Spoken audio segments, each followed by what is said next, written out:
Good afternoon বন্ধুরা, তোমরা কী করছো, কেমন আছো সবাই? আমি পূজা। তো এই ভিডিওটা ছিল আমার পয়লা বৈশাখের দিনের ভিডিও। তো পয়লা বৈশাখের দিন আমরা প্রত্যেক বছরই বিয়ের পর থেকে প্রত্যেক বছরই একবার আমার বাবার বাড়িতে খাওয়া হয়, রাতে না হলে দুপুরে। তো কারণ ওই দিনে আগের দিনটাতে আমাদের বাড়িতে শিবের পুজো হয়, তো শিবের পুজো হয় এই উপলক্ষেও আছে।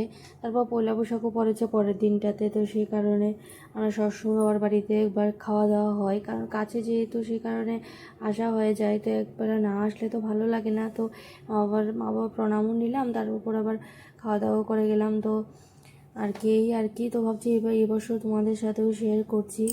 তো কী কী খাবার দাবার হয়েছে সেটা বড় কথা না, এটা নিয়ে অনেক সময় কমেন্টস হয় যে কী কী খাবার হয়েছে সেটা আবার দেখাতে লাগে না, কিন্তু ব্যাপারটা সেরকম না, সেরকম ব্যাপারটা অন্যভাবে নিলেও হয়।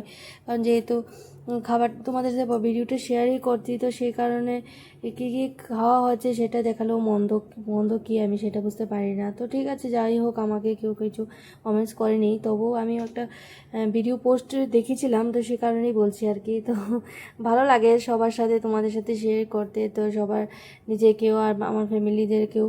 তো সে কারণেই তো এই বছর খুশিটা একটু বেশি হয়েছে, কারণ আমার শাশুড়ি মা শ্বশুরমশাই দুজনেই এসছে আমাদের সাথে, তো খুব ভালো লেগেছে, আর কিছু খালি খালি লাগেনি আর কি।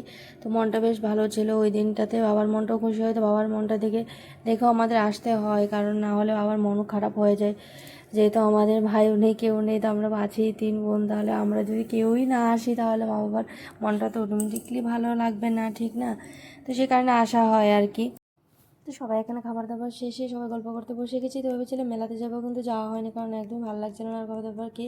তো ভাবছিলাম যে একসাথে বসে এখানে গল্প করে নিই।